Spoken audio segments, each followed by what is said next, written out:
At my house, you spoke 6 languages fluently, or you didn't speak at all. When I was 8 and accidentally used a French word when I was supposed to be speaking Spanish, my mom slapped me across the face so hard I fell off my chair. You see, neither of my parents spoke anything except English, but they were both completely obsessed with this idea that multilingual people were superior, and that they'd ruined their own lives by only knowing one language. They'd watch videos of people switching between languages, and mom would literally cry about how beautiful it was and how stupid she felt. Dad would get drunk and rant about how if he'd learned languages as a kid, he could have been someone important instead of working at a warehouse. So when my older sister Louise was born, they decided their kids would be different. Every day of the week was assigned a different language, and we had to only speak that language all day long. Monday was French, Tuesday was German, Wednesday was Mandarin, Thursday was Arabic, Friday was Russian, Saturday was Japanese, Sunday was review day where we practiced all of them. If you accidentally spoke English or mixed up languages, you got punished immediately.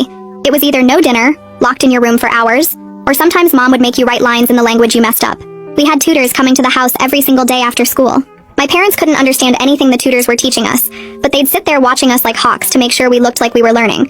My brother Wyatt was 11 and already having panic attacks before his lessons because the tutors would report to our parents if we weren't progressing fast enough. Mom and dad would record us and send the videos to distant relatives and post them online like, "Look at our genius children."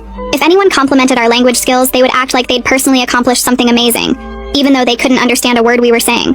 When I turned 13, mom and dad sat me down and told me I had exactly 2 years to become fluent in all 6 languages. Or they were sending me to a boarding school in Europe that specialized in intensive language learning. They showed me the brochure and it looked like a prison.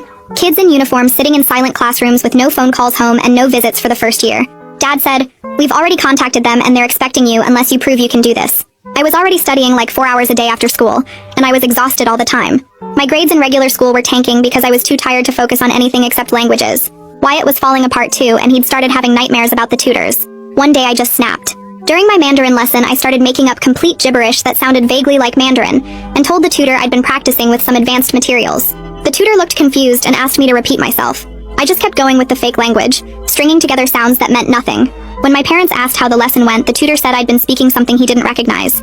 I told my parents it was a regional dialect I'd learned from videos online, and that the tutor clearly wasn't educated enough to understand it. For like 2 weeks I got away with it. I'd just speak nonsense during my lessons and tell my parents the tutors weren't qualified to test me properly. Wyatt caught on and started doing it too. We were finally getting some relief. Then mom and dad brought in experts. Real linguistics professors from the university who spoke all 6 languages fluently. They tested us for hours and figured out immediately that we'd been faking. When the experts told my parents we'd been speaking gibberish, Dad went absolutely insane. He grabbed all our language books and threw them at us one by one. Mom was screaming about how embarrassed she was and how we'd made them look like fools. They grounded us for 2 months and doubled our study time.